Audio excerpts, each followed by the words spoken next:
رسول الكريم وعلى آله وأصحابه ومن استنى بسنته إلى يوم الدين. Our praise is due to Allah, and may Allah's peace and blessings be on His last Prophet Muhammad sallallahu alayhi wa sallam, and on all those who follow the path of righteousness until the last day. Before we get into questions, as you're thinking about what questions you'd like to ask, and actually it would have been better if you had made a list of questions from home and brought them here with you, rather than trying to remember what questions you want to ask at the spur of the moment. I just give just a few words as you're putting your ideas together. That, alhamdulillah, Allah has blessed you with a consciousness of Islam, whatever degree it may be. And it's something that if from your youth you are able to develop Islamically throughout your youth and into your later years, then it only makes, of course, your later years that much better. Ultimately, we are here for a short period of time, and our purpose ultimately is to worship Allah. Although at the age that you are, there seems to be a lot more things important to you than worshipping Allah, the fact of the matter is that most of these things which tend to take your attention or grab your enthusiasm are things which you will do for a period of time, and then you'll get tired of doing them and you'll go on to other things. But you have to make sure that there is a part of yourself which is not going to change, which will continue to be throughout your whole life. And it is going to determine whether whatever you engage in, whatever activities you are involved in, whether these ultimately will benefit you or not. And that, of course, is Islam. This is what is supposed to make you different from the other members of the society. Though you might feel that the best thing for yourself is to blend in and to be like everybody else, nobody knows you as being any different, the fact of the matter is that you are different. You are different. There is a different goal that you have from the others, the other members of the society. And fundamentally, you should be Muslims first. Whether you're a Muslim student in high school or you're a Muslim student in university or college, you should be Muslim first. You shouldn't be a student who happens to be a Muslim. A student who happens to be a Muslim, he could have been a Christian or a Jew or an atheist, and it wouldn't make any difference. It's all the same. But the fact of the matter is that you are Muslims first, and you should be. That should be reflected in your way of thinking, in the way in which you carry yourself, in your character. Because Islam is primarily character. It's not necessarily how much Qur'an you have memorized, how many hadiths you know, but how your character is in relationship to the teachings of Islam. Because all of the various principles of Islam are geared towards developing a particular type of character. Though the salah or the fasting are things that we do on a regular basis that we might think are more ritual, that we do it because our parents say to do it, etc., the goal of the salah really is to make us better people. And in any society, ultimately, those people who are admired, those people who are held in high esteem, are the people who are the good people of the society. In the end, no matter how popular certain individuals may be at one time or another, ultimately those who the society as a whole admire are those people who were good people, who after they die, when People write stories about them. You'll not find, stories that are terrible. When they were alive, nobody knew what they were actually doing. But after they die, then you find people writing stories about them, and you find actually their lives were very corrupt. For example, JFK, Kennedy, and his wife. While they were alive, they were, the classical example of a wonderful family. JFK was the President of the United States of America. But now you read the books that they're writing about him now. Him and his wife, Jacqueline Onassis, right? Kennedy. They were involved in drugs and adultery and, all kinds of wild. Their lives were corrupt. So they were fundamentally, though, on the outside they were, well-liked, etc., etc., and they did stand, JFK stood for some good principles. Fundamentally, they were not good people. They were not good people, and history will expose them. And this will bring them down in the eyes of the mass of the people. So ultimately, the good people are those who are good not only externally, as on the exterior, but who are good both externally and internally. Well, how can a person be good internally if he fears God? Because as long as a person feels that he or she is not responsible, nobody knows what they're doing, then the temptation is to do what they shouldn't do. So it is only with the consciousness of God that a person now will never feel nobody knows. Allah knows. Allah always knows. So it is something you can't escape. As a Muslim, then, you cannot feel any circumstance that you're all alone and nobody knows what's going on. So because of that, then you will judge and question any kind of action you're going to do. As a young person, when you're going out with your friends or in school, and you have homework to do, you have tests to prepare for, whatever, whenever you're doing these things, it should be done with a consciousness that Allah is aware of what you're doing. If you have homework to do, you try to do it to the best of your ability, because Prophet Muhammad said, "Inna Allah yuhibbu min ahadikum idha amila amalan an yutqina." That Allah loves from each and every one of you. If you do something, you do it to the best of your ability. You don't plot and plan, well, I have a friend who's good at this, so I'm going to copy his notes afterwards. I'll just copy his notes. No. Because though you might fool the teacher, you cannot fool Allah. You can't fool Allah. And your copying of the notes is only harming you. In the end, your copying of notes is only harming you. This is why Allah refers to sins as being self-oppression. Those who oppress themselves. Because in the end, you hurt yourself. By not doing homework, by cheating, all of the negative practices that students, young people get involved in, all of these things ultimately hurt themselves. Because we can't hurt Allah. We might hurt other people also, and in the end, it will come back to hurt us on the Day of Judgment. So very important that we make use of the time that Allah has given us, as young people, the youth that Allah has given us, that we don't destroy it, we don't waste it, use it to our own benefit. So having said that, just a few words now, inshallah. Any questions you'd like to ask regarding your situations or the deen, religion, anything? This is your time for the next hour. Alaikum salam wa rahmatullah.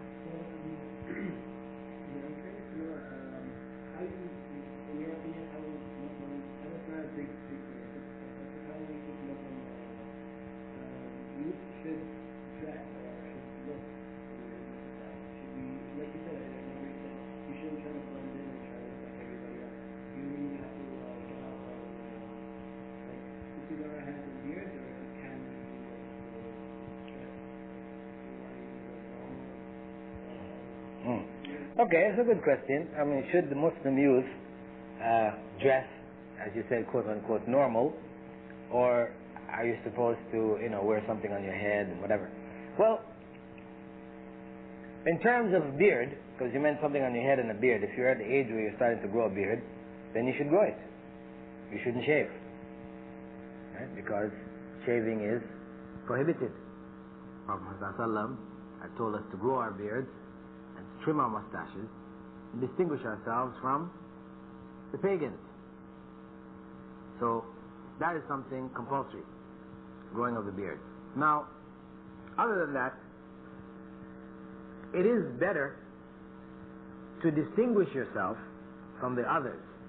Now that distinction could be by wearing some kind of cap on your head, or it could be by not following the fashions, which you shouldn't do anyway.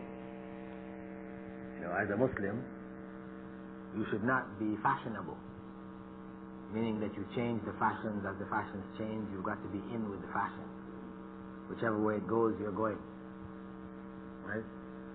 Because in the end, what that shows is that you have no personality. You're a robot. You've been programmed by the media, and whatever they want you to do, you're just like a slave to that. You're, as they say, a slave to fashion. This is what you don't want to be. You want to be yourself. You want to have your own distinct personality. Right? In terms of your character, you can distinguish yourself, but in terms of dress, we'll continue with dress. The most important distinction should be really in character. This is where you should distinguish yourself. Meaning that when you're hanging out or you're with your friends at school, whatever, non-Muslims, and they're all swearing, every second word is a swear word about this and that, and they're cursing, and you don't. You will distinguish yourself by the fact that you don't engage in that. And you should advise them also not to do the same. And though they may think it makes them feel big or good or whatever, and tough, whatever, but in fact this is not being tough and big, Anybody can do it. And when you look at this, the society as a whole, you see that those who speak like this, these are the dregs of the society. These are the lower elements of the society. People whose intelligence is limited, and the only way they can express themselves is by using curse words, or by physical means, getting into fights. Any little thing they're ready to jump up and, this is really a sign of low intelligence. It's not a sign of strength or courage or, being hip or whatever. No. This is the reality. So, from the point of view of character, the Muslim should distinguish himself or herself from the others by way of their character. That they don't engage in the negative practices of the other youths. It doesn't mean that they isolate themselves to the point where they don't communicate with anybody else. They may move with them, but they're not sharing in all of the things that they do. What is negative, what is harmful, etc., then they should avoid these things and encourage the others also to avoid them. But back in terms of the dress again, there are some principles of the Islamic dress code. One, that as Muslims we shouldn't wear garments which have pictures of animals and things like this, right? Pictures of animals, whether ancient or recent. Also, our garments should be, as males, the garments should be loose, not showing the region between the navel and the knee. This should not be described by the garment. If one wears the kind of garments that under certain circumstances do describe this area, then one should wear some kind of top which comes down and covers to the point of the knee, so that area is covered. Because if you make salah, and when you go into sujood, the average person here, wearing these kind of pants, when you go into sujood, you look at that person. Look at the person when they go into sujood. What's happening here? See what happens to your pants, etc. How it exposes your private parts. And you all know that one of the conditions for salah is that the aura, or the private parts between the navel and the knee, be covered. So according to some scholars, making salah in these kind of pants is not valid. You invalidate your salah by exposing your private parts, deliberately. It's not something that had happened and you didn't know. So if you are praying, just accidentally your belt burst and your pants fell down, okay? You can pull it back up or you carry on your salah, it's okay, your salah is not broken, because this is something beyond your control. But now when you put on these pants, and you look at all your friends when they bend over, then they're in sujood, and see what you see, you know clearly that's the same thing happening to yourself. And it means if you put on these pants and go and pray in them, you're deliberately wearing clothes which you know will expose your private parts in your prayer. So in that case, some scholars hold that the prayer is not valid. At least the value of your prayer has been diminished. Or we could say at best, if we say, okay, your prayer isn't invalidated, for sure the value of the prayer will have been diminished. So, as I said, in terms of Islamic dress, it's not saying that you must wear shalwar and khamis or thobe, but your clothing, as males here, your clothing should conform to Islamic standards. That is, if you're wearing pants, they should either be very loose, so loose that when you go into sujood, when you bow for ruku', your private parts are not exposed, are not formed and shaped by your clothing. Or you wear a loose top. You're wearing a top which is so long, that it comes down to cover that region. So when you bend, etc., you are covered. Either one or the other. Then the other principle, of course, is that the pant should be above the ankle. It should not, though the style now is to have it down, hanging down below the ankle, and that is fashionable, etc. The Islamic code is above the ankle. And though if you wear your pants above the ankle, people may look at you, oh, look at this character, he's out of style, he's not in style. But at the same time, it's you.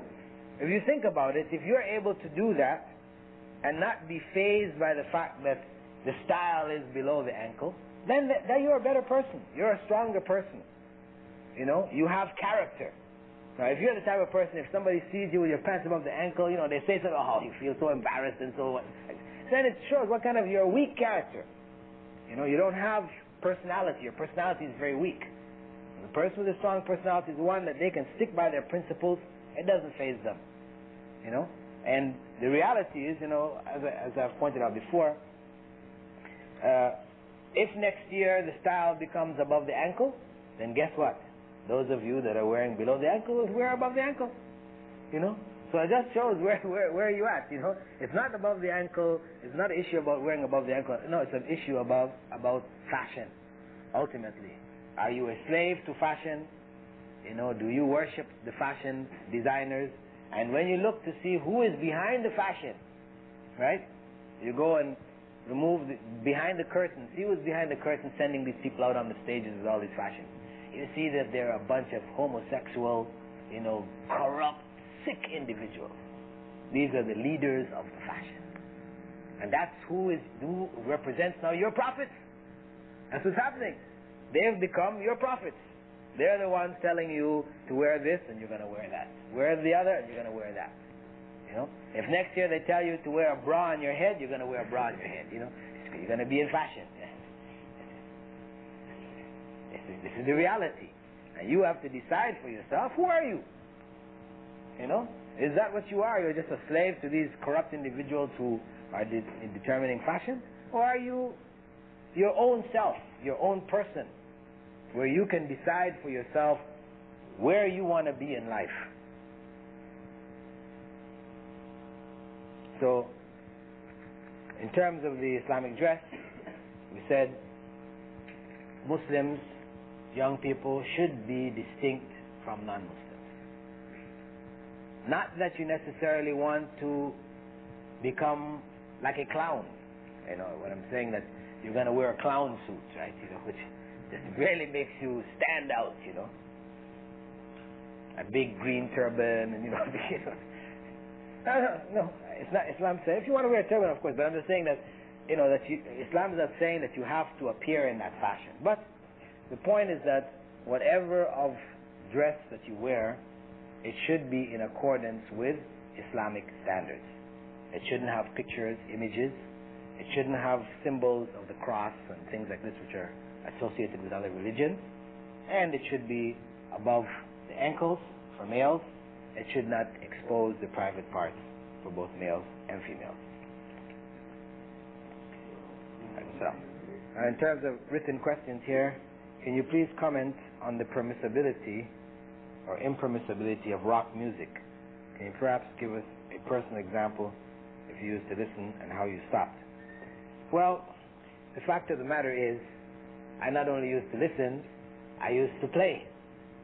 I played rock music, different versions of it. In the 70s, I used to play in nightclubs.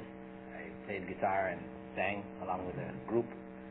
And after becoming Muslim, actually nobody told me that it was haram. So I continued to play. I was playing in nightclubs in Toronto. I played in Malaysia and Vancouver. And after becoming a Muslim, in the nightclub, I found myself as if I were in a different world. The other members of the group that I played in, they were all taking drugs. And in the nightclub, everybody is high on something. And I'm the only one who is sane there, you see. And though physically speaking I'm there playing along with everybody else, I'm observing the circumstance, and it became very clear to me how sick that circumstance was, and that there was no way I could really be a part of this. It was just so far, it's in another world altogether than where I was. So by myself, I decided to stop. I sold all my equipment and my records and things, just got rid of it. But later on I found out after study that according to Islamic teachings, that music, rock music as we know it, wind and string instruments, are haram. And I knew that the effect that it has on people, is a very strong effect, and that it's overwhelming, and it is addictive. It is so strong that a person can recall at an instant, any song that they heard 10 years ago, whatever. The song is still there, complete, all the words, everything. It's because it has sort of taken a spot in your heart, and it fills up the heart. And ultimately, when we read the Qur'an, we read the Sunnah, this also goes into our hearts. And both cannot coexist and occupy the same space. The more music you listen to, the less space that you have for spiritual matters, for the deen, for the Qur'an, for the Sunnah. And ultimately, the music, which a number of scholars refer to as the Qur'an of Shaitan, which it is, which occupies that space, it will displace the faith. It will displace the faith. It will overwhelm us eventually. We think that it's not affecting us. We're only listening to it while studying. It helps me study and all these other things. But the fact of the matter is that, see, the way the brain is, where our systems are, that when you keep feeding data like this into the system, it starts to change you. But the change is not instantaneous. Not that you listen to, some song and all of a sudden you're going out in the street and, doing the things that the song says to do. But it works on your subconscious. And the more of this information that comes in, it eventually starts to change your character and your behavior. And for sure, it will take you away from Allah. For sure. Because if it were able to bring you closer to Allah, then Islam would not have prohibited it. It is something which takes us away from Allah. And this is why it is fundamentally forbidden. So for a Muslim to get away from it, it means, one, getting rid of all the records, the CDs, and all this stuff. That's the first step. Because you can't keep these things around you and say, I'm going to stop. Because anytime you feel the desire, you can easily take it and pop it into the tape recorder or whatever, and CD player, and listen to it. So you try to remove the obvious products which can keep you trapped from around yourself. And you try to listen to more Qur'an. Try to learn Arabic so that when you hear the Qur'an, it has more meaning to you. So you're not just hearing Arabic music, because sometimes people also get into the Qur'an like it becomes Arabic music instead.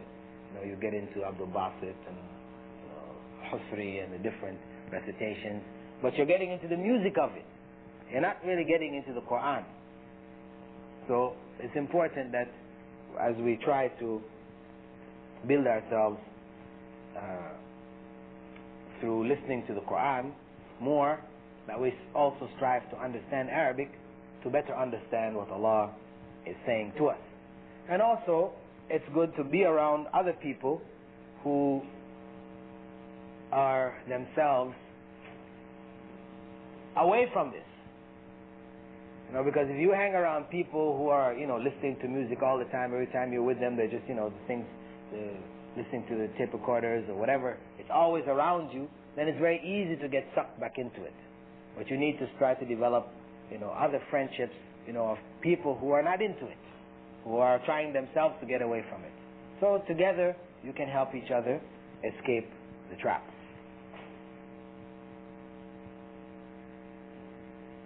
Now please clarify the proper behavior of brothers and sisters who do Islamic work together. Is it allowed for mixed group projects, like in schools? Well, the school circumstance that we're in is a circumstance where males and females are together in class anyway. So the issue of mixed or not mixed is something which is already there. This is what you're living.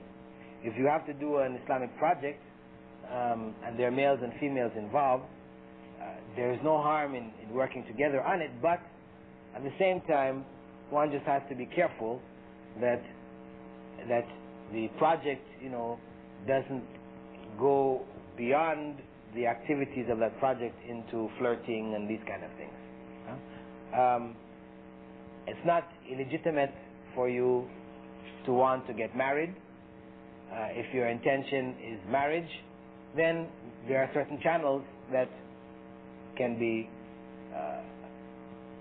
gone through, and that we should know as young Muslims that this is the only way. If a person wants to have a relationship with a girl, then it's marriage. And marriage doesn't necessarily have to be when you're 21. Marriage can be earlier if your families are positive. Islam encourages early marriage anyway. Other than that, if you're not thinking about marriage, then you should deal with each other where you have to in your Islamic project, as you would with your own sister, and not as you would with a girlfriend.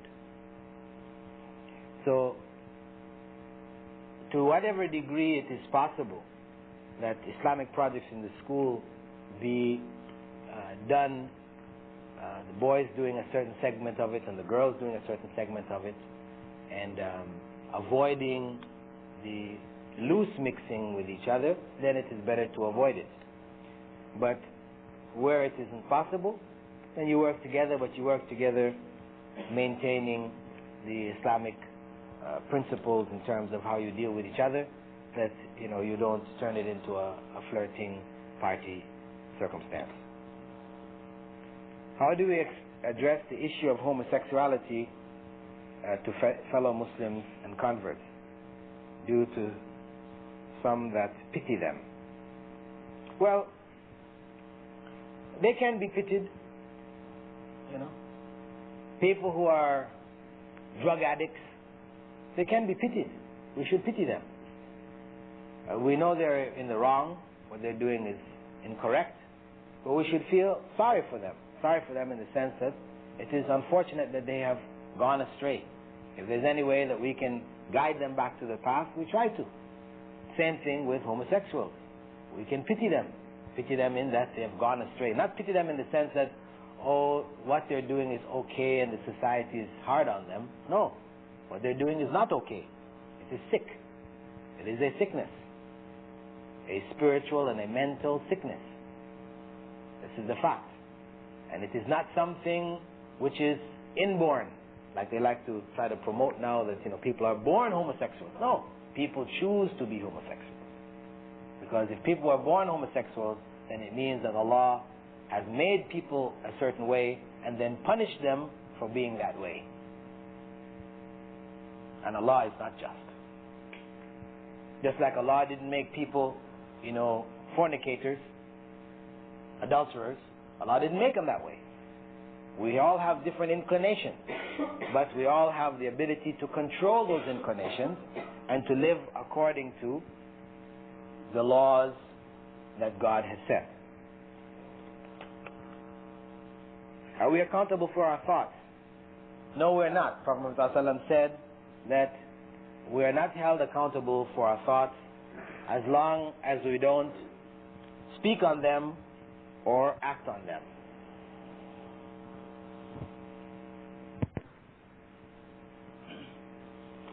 Is horoscopes completely forbidden if it's regarding the character of an individual and not a future prediction, but just some coincidental aspect of character taken from the horoscope? No, horoscopes are completely forbidden. There's nothing about character and no, because you see, when they tell you about character, okay, you are a Taurus, it means you have this kind of character, right? Somebody else is a Cancer, they have that kind of character. And what do they do with that? They say, because you are a Taurus with this kind of character, and that person a Cancer with that kind of character, you cannot get married. You can't work with this person because you have different characters. This is nonsense. This is nonsense because they're telling you ultimately about your future. So the system, the horoscope system, is one which is rooted in fortune telling. The fact that some aspects of it may address issues of character don't change the system as being a fortune telling system. And even the character information, which is false anyway. Just because you are born, we have 10 people born on the same day. Are you going to say they all have the same character because they're born on the same day? That's nonsense. That's total nonsense. And practice tells us this is not the case. And as I said, they use this birth date information as a basis for determining what your supposed character is, in order also to determine what your future should be. Is it permissible to wear the hairstyle in fashion, in connection to clothes fashion? Like the lower half of the head to the neck is shaven, cut to about 1 to 2 millimeters in length, and the above is long. Brothers say that it is not really shaven. Well, it's true, it's not really shaven, but again, it is imitating the ways, the fashion of the disbelievers. If they tell you to shave a line down the middle of your head in the end, and then there you are doing it. Today you might laugh at it and you say ha ha ha, but tomorrow when it becomes the style, then we see you doing it, then I can say ha ha ha, right? This is the reality. That again, when we become a slave to fashion, whether it is hair fashion or clothes fashion, this takes away from ourselves. It weakens us. We should only be slaves to Allah. This is what Islam means, that we are only slaves to Allah. So the things that we do, the decisions that we make, are ones based on reason and logic, and not a slavery to any fashion or ideas, especially of the disbelievers.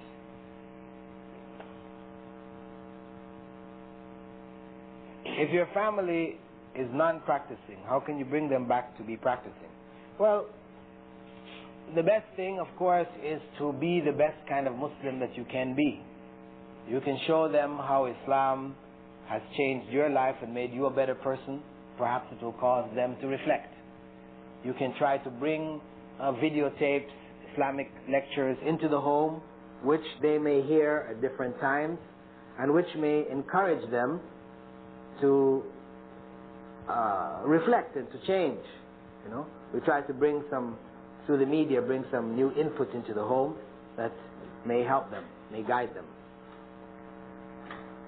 And we can also directly advise them. But we should remember that for 13 years in Mecca, Prophet Muhammad ﷺ invited his family, and no member of his family who was older than he was accepted Islam. So it is the nature of older people not to want to listen to younger people. Okay? This is their nature. So don't be surprised if after you've explained things in full detail, you know, all the fine points have been clearly explained to your parents or your uncles, your aunts, whatever, and you think they should be completely convinced that after all of that, they still don't agree. You know, your job is only to convey to them in the best way possible, and then you have to leave it. If they accept it, alhamdulillah. If they don't accept it, mashallah. This is the will of Allah. So, really, the best thing is to try to convey to them as much as you can through all the different means. Also, your friends who may have parents who are practicing, you try to, you know, bring the families together so that the parents who are practicing can have interaction with the parents who are not practicing. And this may be a means of conveying Islam to those parents. So we try whatever means we can, and in the end we have to be patient, leave it up to Allah. We don't give up on them because they won't listen to us today or tomorrow or the day after. It doesn't mean that they may not listen to us at a later point in time. For myself, I accepted Islam in 1972. My parents didn't accept Islam until 1994, 22 years later. And I would talk to them about Islam through all that period. So what it means is that to say that you don't give up. As long as they're living, it's possible for them to change and to accept. So you have to constantly try to pass that information on to them. But as I said, it has to be done in the best way. You can't get upset and start shouting and, you know, become offensive, become disrespectful, because even though your parents may not be practicing Islam, they still have certain rights over you, which you should fulfill. Of course, if they ask you to do something which is haram, something which is forbidden, then you're not to obey them. You should not do it. But as long as whatever they're asking you to do is halal, then you should obey them. They still remain your parents. Having non-Muslim friends, not necessary. Preferring them over the Muslims, is that wrong?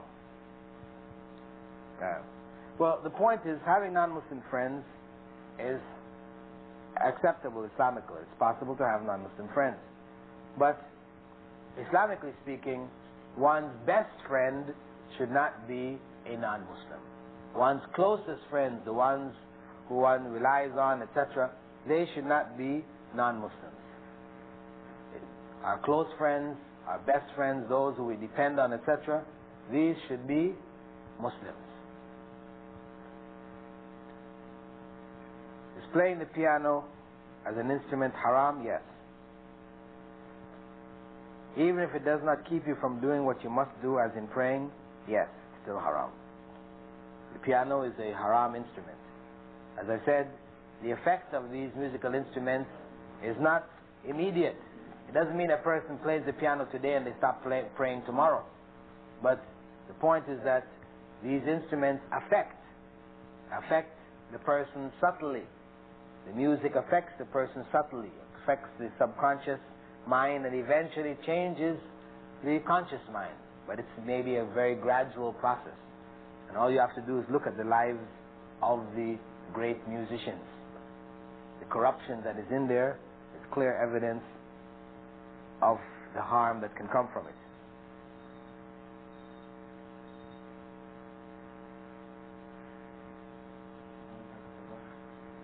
Okay, just one second. Taking into consideration that we do everything for Allah's sake, when we help another brother Muslim or sister Muslim or non-Muslim, sometimes we do it to please that other person.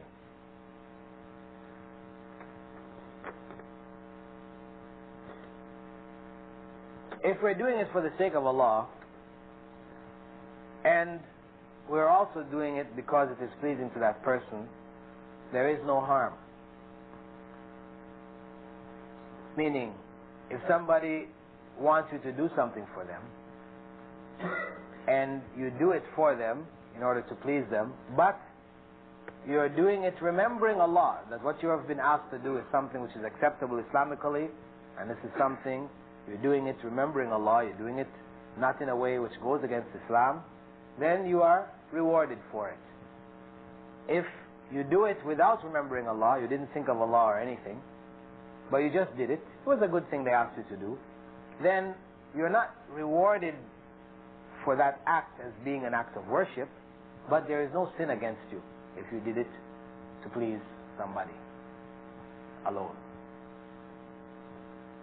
Okay, inshallah, we'll stop here for the salah, and we'll continue after Salat al-Zuhr, inshallah. I just have some announcements. Okay.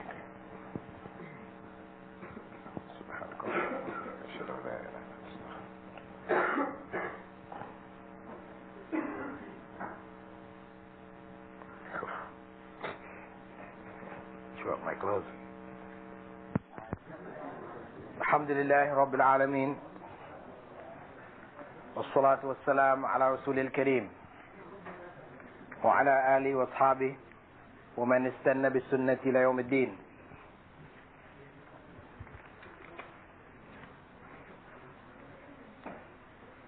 Question: if my family is not practicing, or in the case of the convert, parents are non-Muslims, and I'd like to be religious, am I old enough to live alone? No age given, so it's difficult to determine are they old enough to live alone. But I don't think that we can't really set the age limit in terms, in any case, if a person in their effort to practice Islam at home is under such pressure as stops them from practicing, and another family can take them in, then Islamically it is legitimate to leave one's family and go and stay with another family. And there's no special age limit set. Of course, in this country there may be laws which govern who can do what. So these have also to be taken into account.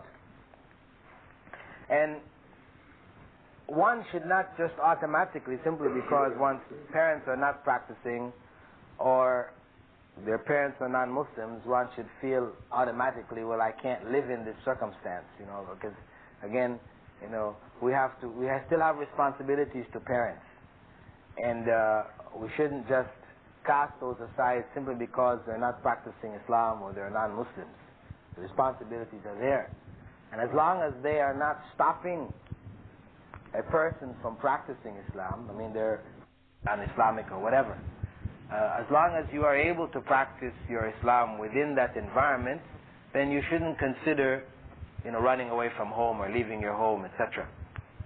But where a circumstance is so oppressive that one is being prevented from practicing, then it's preferable to find some other family. If one is still a young person, one should try to find another family which one can go and stay with.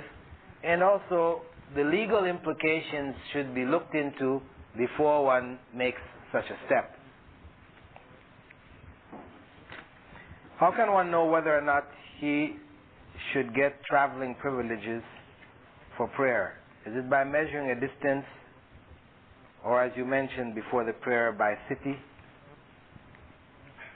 The traveler, when a person sets out on a journey, what is known to be a journey under normal circumstances in a given community, that gives the person the right to take the concessions which Allah has given with regards to shortening prayers, which are 4 units to 2, and joining the Dhuhr and Asr, Maghrib and Isha. It is not really a measure of distance. There are different opinions held by scholars according to the distance and the fact that they all differ. And there are hadiths referring to different distances, but without specifying them. A number of scholars have held that it is according to intention.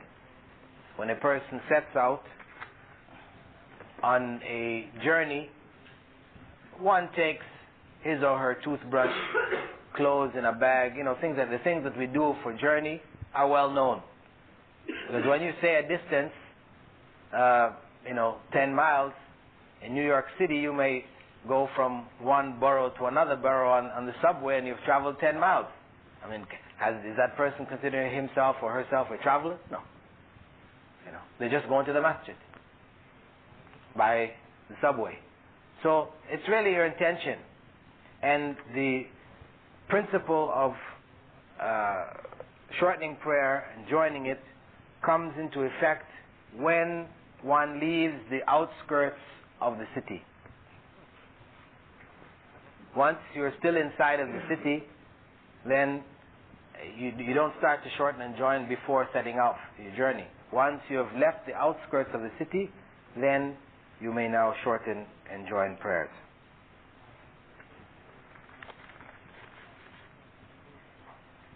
If God knows a person is going to hell or heaven, what is the purpose of making that person live on earth?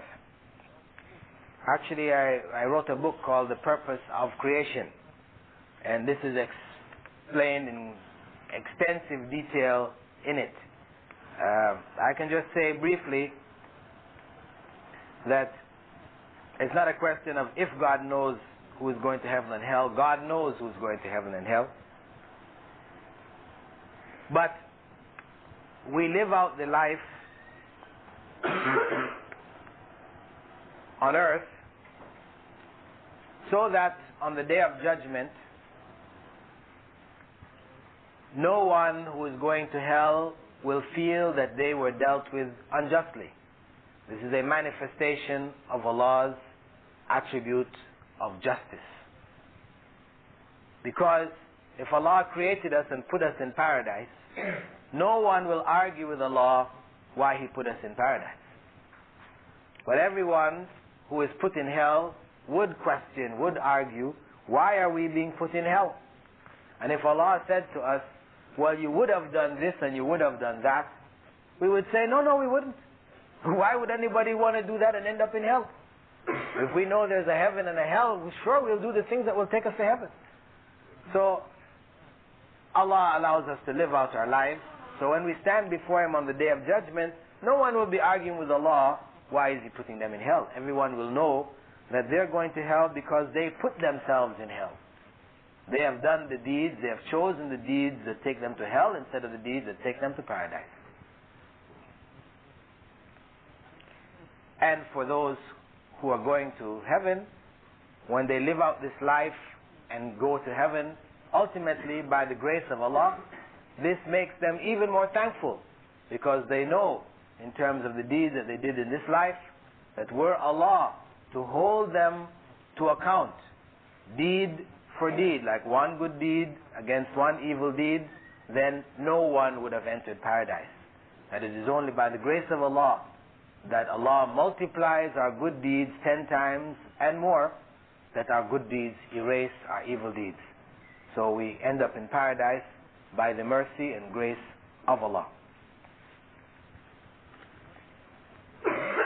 Because men and women, according to the hadith of the Prophet ﷺ, are not to dress similarly, then is it wrong for a woman to wear pants?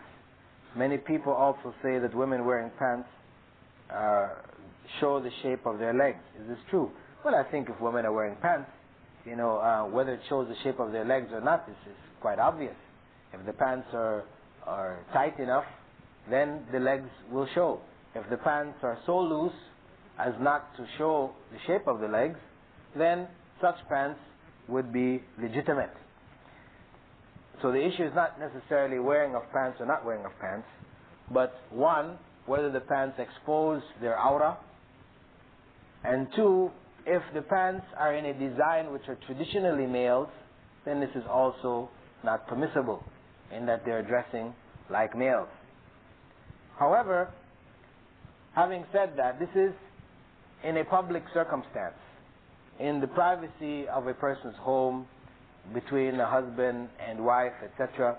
These don't necessarily, these are not applicable, in the sense that if a woman was around the same size as her husband and she decides to wear his pants in his home, there's no harm. Islam doesn't say it's forbidden for her to wear his pants, right? Of course, for him to put on her dress, because women wear pants, traditionally, him putting on her dress or starting to put on her clothes, it does say, Islam would say something. Because men and women, we did this, okay. Is it acceptable for Muslim brothers and sisters in university, MSA, to work together in planning, organizing activities such as Islamic Awareness Week? I think we answered this question in terms of the etiquette, etc. We said the best thing is that there be a committee for the brothers, a committee for the sisters, that they organize amongst themselves separately, and where they need to cooperate, then the person who's representative of the brothers communicates with the representative of the sisters to that degree.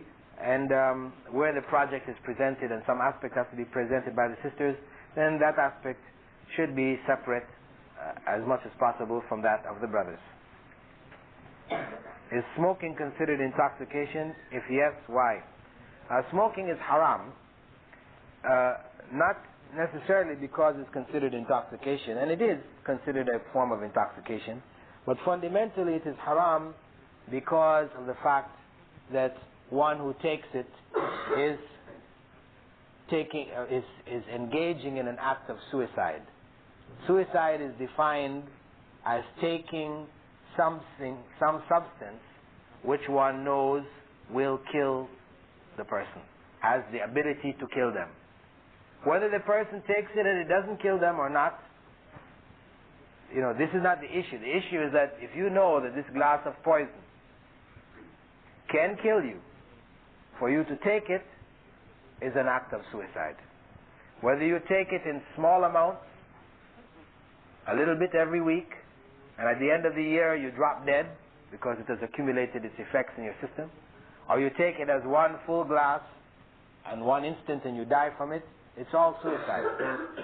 And smoking, we should understand that smoking, though there was a ruling that smoking initially was makruh by some of the scholars when the issue of smoking reached the Turkish state, the Ottoman Empire, back in the 15th century. When it reached there, 16th century, the scholars ruled it to be makruh based on certain principles, because we have to understand that the issue of what is makruh and what is haram is not an arbitrary decision that, I feel it's makruh so it's makruh, or you feel it's haram so it's haram. No, it is based on law, Islamic law, and there are principles of Islamic law which govern it. As such, it's preferable that one, to properly understand this, should get some grounding in Islamic law if they have doubts about it. Inshallah, in the coming sessions, we will look at the issues, the basic fundamental issues of Islamic law with regards to how things are determined to be haram, how they're determined to be, makruh, and etc., etc. We'll be looking at that in the next couple of days in our last sessions on fiqh. We'll look at it in some detail. But for now, it's enough to say that when the scholars looked at the issue of actually those brothers that have a clear cough, that are coughing, and we know that this coughing does spread germs, it would be better for you to sit at the back, so to minimize, the contagion, and also to minimize the disturbance. Shukran. The issue of smoking being haram, as I said, is based on the fact. Originally, the scholars ruled it to be makruh because when they analyzed the effects of smoking on the individual back in the 16th century, the only effect that they could find was that it caused bad breath. The smoker's breath is well known. They have all these products on the market that you spray in your mouth as a smoker to minimize that bad breath. So that's all they could see from it, bad breath. So they then went back to the Sharia to look and see what is the ruling in Sharia, in Revelation, from Qur'an or from Sunnah, which addresses things which cause bad breath. When they went into the Sharia, what they found was Prophet Muhammad ﷺ had said, those people who eat raw onions and garlic do not come to our masjids. Pray at home. Don't come and pray in the masjid. Why? Because of course, in the end of our prayers, we turn to each other saying, Assalamu alaikum wa rahmatullah. And a person who has been chewing raw onion, raw garlic, it's very offensive. It would make prayer very uncomfortable for people. So, people were told to stay home, meaning they're going to miss the reward of 27 times increased prayer. It's not that it's haram, because Prophet ﷺ didn't say your prayer is invalid. Because if he said prayer is invalid, then it meant eating onions and garlic is haram. But he said you pray at home, meaning that you pray at home, you don't get the additional reward of praying in the masjid. So it means makruh. Anything which will stop you from getting the maximum reward for different acts will be classified as makruh. So based on that principle, they made the ruling that smoking was makruh. Although some scholars, even from that time, ruled that it was haram. There were some. But the majority held it was makruh. However, in the late 70s, 79, 80, when the Surgeon General of the United States, after a number of years of research on smoking, announced that it has now been conclusively proven that smoking causes cancer. And we know that cancer causes death. Now the Islamic ruling had to change. Scholars now had to go and look at smoking from a different perspective. That smoking causes cancer, cancer causes death. This now is under the category of things which cause death. And we know, Allah said in the Qur'an, وَلَا تُلْقُوا بِأَيْدِيكُمْ إِلَى التَّهْلُكَةِ Don't throw yourselves into destruction. It's forbidden to kill yourself. Prophet Muhammad ﷺ said, whoever kills himself in this life will find himself in the next life killing himself over and over and over again. So, suicide is haram. Why are you putting it in front of others? It's more important. Suicide fundamentally is haram. Therefore, the scholars then ruled that smoking is haram from the point of view of it being an act of suicide. It is also, as the person asked, an intoxicant from the point of view that the term for intoxicant in Arabic is khamr. And Umar radiallahu anhu said, Al-khamr ma yukhamiru al-aql. Khamr is whatever veils the mind, which covers the functions of some of the mind. You know how your mind functions, some distortion has taken place. So anything which will veil that functioning is classified as khamr. And we know a person, when they first smoke, if they took an unfiltered cigarette, well, this is the real cigarette now, as it is, unfiltered, and smoked it, smoked a whole cigarette, or smoked a pack of cigarettes, they would be in such a state, we would have to classify them as intoxicated. You know, commonly police, in the summer when the roads are dry, if they want to quickly test if you're intoxicated before they use breathalyzers, they used to take the chalk and draw a line on the pavement and tell you to walk that line. That is, put one foot after the other on the line. Now if they see you're putting one foot over here and the other foot over here, and then they classify you as intoxicated and take you away. And for sure, a person who smoked, the very first time they smoked, they did that, they would not be able to walk that line. Smoking and the ability to smoke is something that you develop gradually. When you first start to smoke, nobody takes the first cigarette and goes, no way. you did that, you'd be coughing, your head would be spinning. No, what you do is you take a little bit, or you start with menthols, mentholated cigarettes with the big filters, and you work your way up, until you become, a Philip Morris man, or a Camel's man, whatever. This is what you do. So what happens, because what happens initially when you inhale, your system is rejecting this. Your lungs are fighting against it. That's what's causing you to cough, everything else. But what happens is that by taking it gradually, you see, you numb the nerve endings, etc., inside of your lungs. You beat them into submission so that then you can take your full blast and nothing happens. Smoking is also forbidden from the point of view of it being squandering, because if a person spends, what is the average cost of a pack of cigarettes? I don't know. Huh? $4. How much does an average pack of cigarettes cost? Huh? $3. Okay, $3. If we multiply, if a person smokes, a good smoker is smoking at least 2 packs a day. Right? Is a good smoker. Huh? Benefiting the cigarette companies. Huh? 2 packs a day, that's $6 a day. Multiply that times 365. What do we get? Who's the mathematician in here? And what's the number? Huh? 830? No, you better go back to mathematics class. 6 times 365. No. Well, it's over 2,000. It's some 2,000 plus dollars. The point is that if you saw somebody, give up, man, give up here. If you were to take $2,000, if you saw somebody take $2,000 bills, $100 or whatever, roll them up into 2,000 and then light it up, what would you say about this person? This man is mad. Take that money away from him. He doesn't know how to use his money. This is what you would say. But in fact, when a person is smoking, that's what he's doing. He's burning up $2,000 a year. Just destruction, because it's of no benefit to the body. It's just pure wastage. And Allah says in the Qur'an, إِنَّ الْمُبَذِّرِينَ كَانُوا إِخْوَانَ الشَّيَاطِينَ. The squandering, the spendthrift, those who waste, are among the brethren of the devils. وَكَانَ الشَّيْطَانُ لِرَبِّهِ كَفُورًا. And Satan was a disbeliever in his Lord. So, smoking is forbidden on many counts. Included also is the count that it harms your brother Muslim. Because the scientists tell us, doctors tell us, that secondary smoke, the smoke which is coming off the end of the cigarette, is much more harmful than the smoke that you're taking in, which has been inhaled, which is through a filter. So that secondary smoke which is coming, people who live around you, who are in contact with you, they are being harmed by it. And Prophet Muhammad ﷺ said, Al-Muslim man salim al-Muslimuna min lisanihi wa yadi. That the Muslim, a true Muslim, is one from whom the other Muslims is safe from the actions of his tongue and his hand.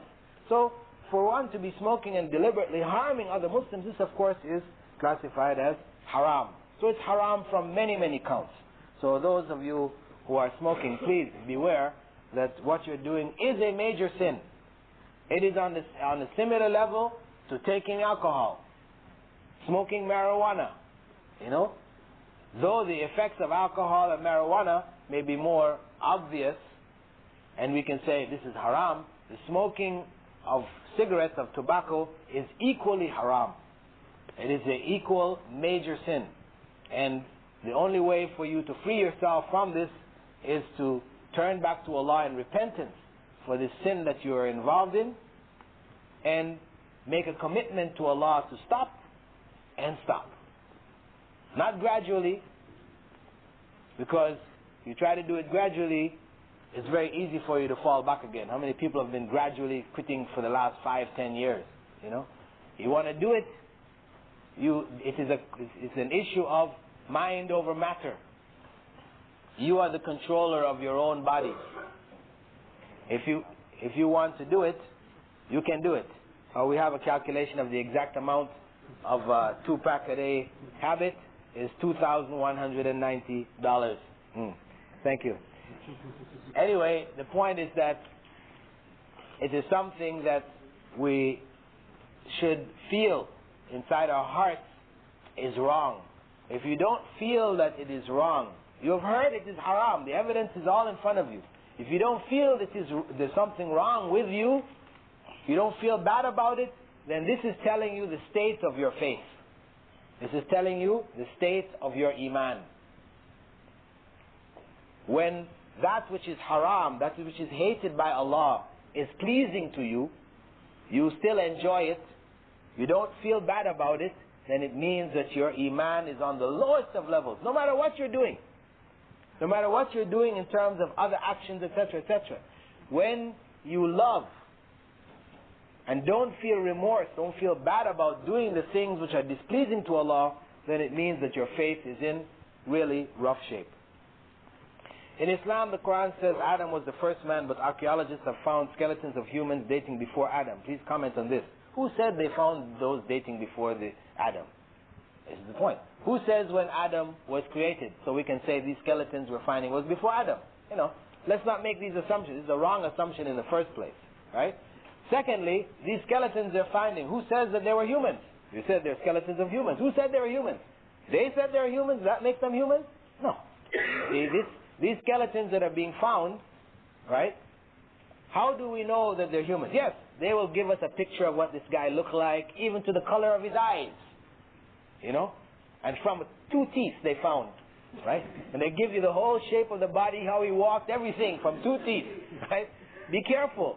You know, what is being presented to us as science, I mean, how many times? Just read about the Piltdown man. Read about the Piltdown man. And you'll see some of the hoaxes of science. Read about the Nebraska man. You know? As you have the Neanderthal man, you also have the Nebraska man. But Nebraska man was based on a single tooth. They had a whole individual, what he looked like and everything, and then some years later they discovered it was the tooth of an extinct pig. Who wasn't even human. Okay? So, before we start to jump to conclusions about these bones that they find, you know, and what these bones mean, or whether they were human or not, you know, Allah knows ultimately the truth of the matter, but we have apes around here, around living in our own time, and these apes, some of them will hunt together. See, because they try to say, well, how do we know what is a human from what is not a human?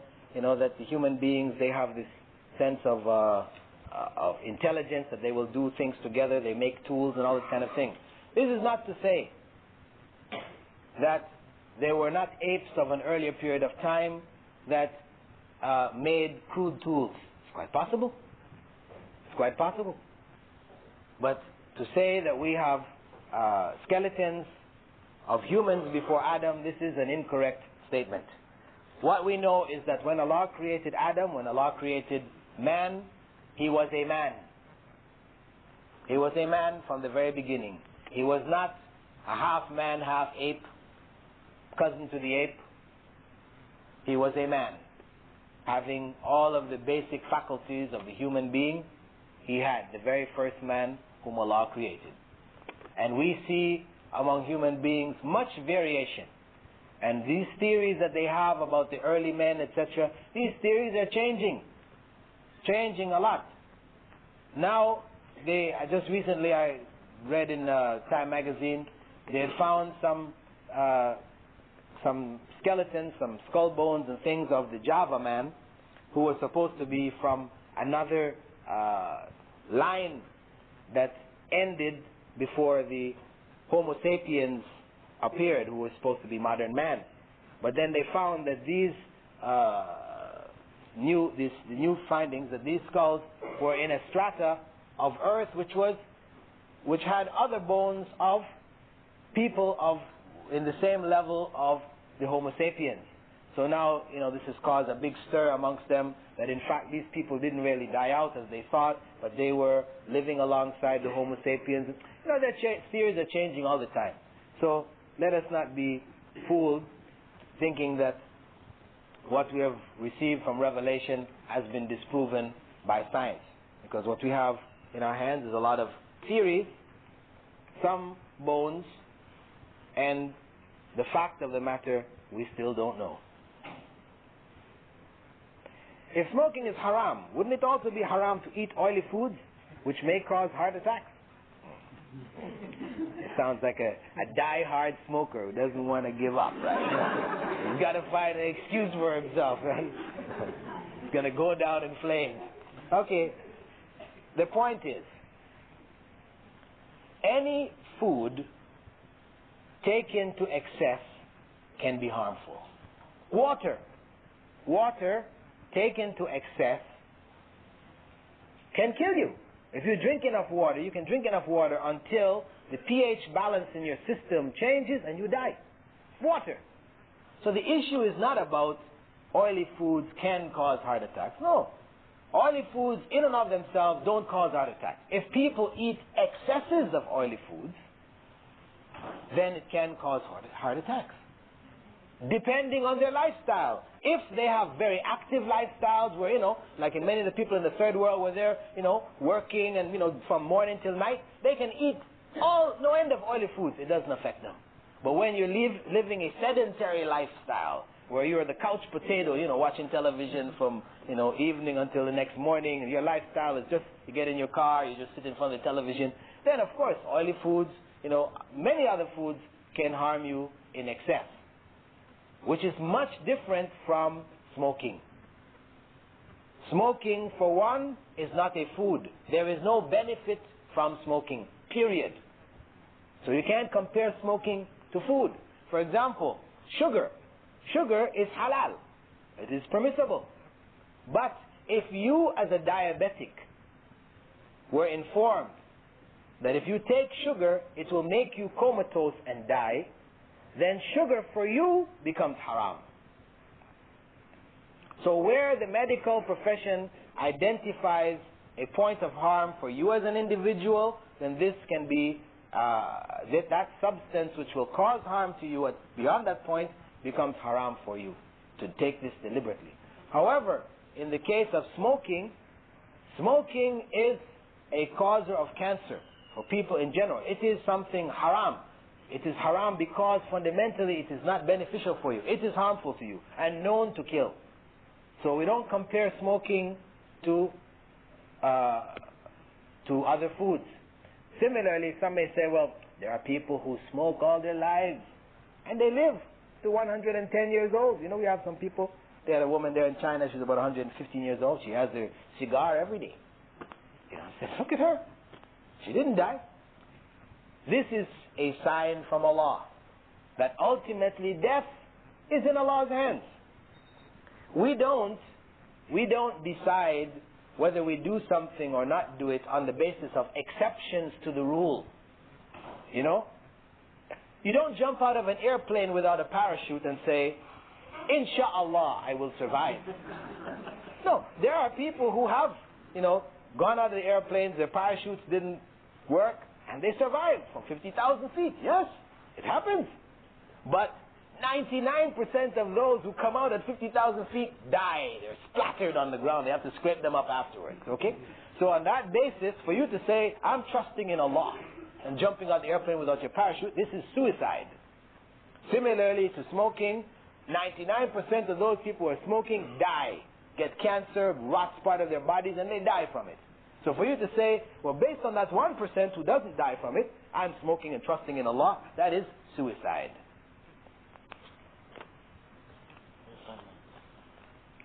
Well, we have 5 minutes and 500 questions. What can we do here? Sleeping on your stomach.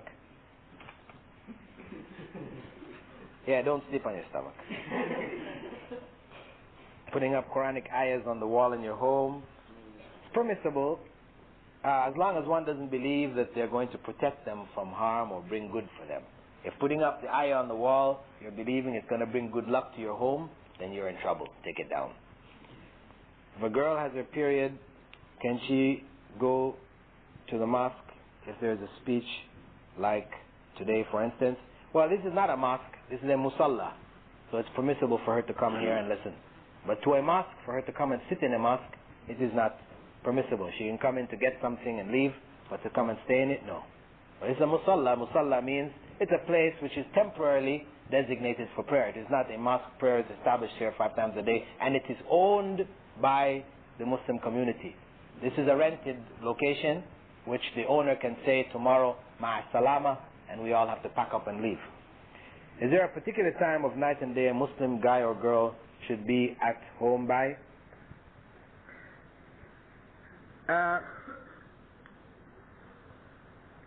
There is hadith where Prophet ﷺ said that parents should bring their children in the homes at Maghrib, the time of Maghrib, because at this time the evil forces become very active. They come out in the society, become active. And after the passing of the time of Maghrib, then they can let them go again. So, as a general practice, it would be preferable that Muslims not be out on their own, especially, around this time. And in terms of time after that, it depends on the family, it depends on the reason why the person is out, etc. Some people say you can only shorten your prayers for 3 nights, others say 15 days. Well, as long as one is on a journey, one is permitted to shorten the prayer. This is based on the practice of the Sahaba. Anas ibn Malik was in Syria for 2 years, during which he continued to shorten his prayers. I borrowed amount from the bank for school, but now I'm studying part-time working. At the same time, I can't pay all of it at once, because I don't have the amount, but I'll be paying it little by little. At the same time, I will be paying interest. I think this is all I can do. What would you suggest?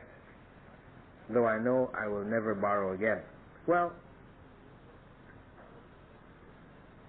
of course, paying interest is haram.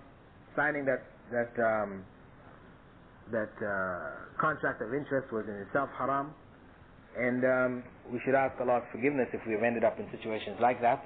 Try to clear our debts as quickly as possible, and then not return to it. What about brothers whose feet stink? Should they rather stay at home too?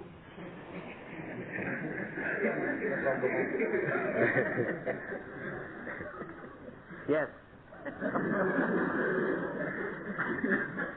Many people say that wearing the face veil is mandatory. Why do they say this? Is it true?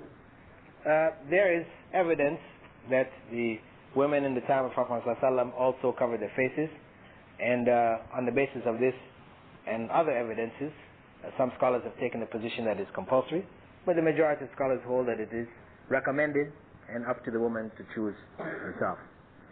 In the ayah that says, tell your wives, your daughters, the believing women to cast their outer garments, does this mean we should wear a jilbab over our loose clothing?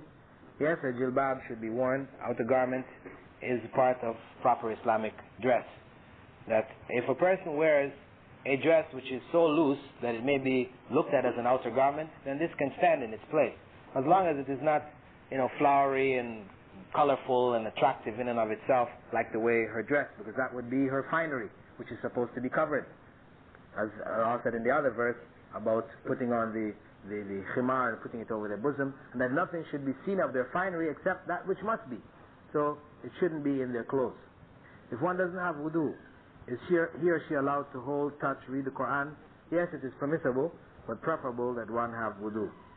When you come to the masjid for Salatul Jummah, do you have to pray 4 rak'ah sunnah and your 2 rak'ah for coming to the masjid?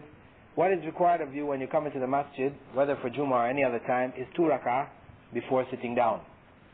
Before sitting down in the masjid, it is required that you pray 2 rak'ah. Beyond that, Prophet ﷺ, had made recommendations specifically for Jummah. When a person comes to the masjid early and they pray whatever Allah has written for them to pray, then there they get certain rewards. Rewards are increased. So there is no set amount that one may pray coming before Jummah. Our autopsy is haram, even if done for the purpose of medical research. Autopsy may be permissible where there is a necessity, where there is doubt, that the person has been murdered, whatever, in order to determine the causes of the person's death, where there is doubt, it is permissible. But where it is for experimentation purposes, then Islamically speaking, this may be done with animals, or it may be done with the bodies of non-Muslims. And there are many available on the market. What is better for the woman praying at home or in the mosque? Where where do we get hasanat? What about Jummah prayers? Is it mandatory for women to come, or is it better to pray at home? It's better for women to pray in their home, but it's permissible for them to pray in the masjid. They are rewarded in praying in the masjid, they're rewarded in praying at home. The reward they get in the home will be the same as they would have gotten if they came to the masjid. I mean, this is a concession for women because the basic location for them is the home. Are you allowed to bring a non-Muslim to the masjid? Yes, you are. It's permissible. In Prophet Muhammad's time, non-Muslims came, met him in the masjid. Even prisoners of war, non-Muslims, were tied to the pillars of the masjid. What is the point of view about dinosaurs? They did exist.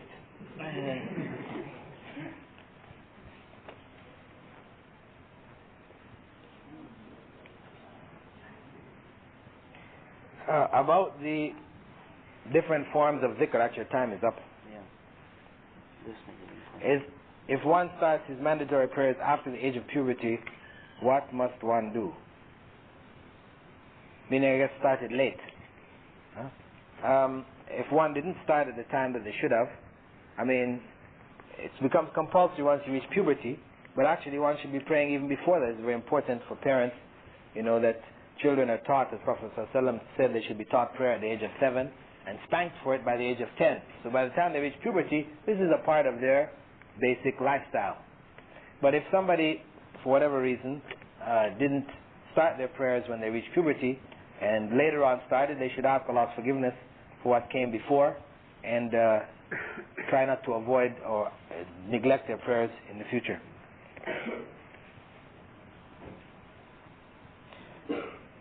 Okay, there's another question regarding azkar. I think it's a bit long, so we'll leave it to the end of the session tonight at 6:30 or 6 o'clock when we look at questions for the day, inshallah. سبحانك اللهم وبحمدك نشهد أن لا إله إلا أنت نستغفرك ونتوب إليك.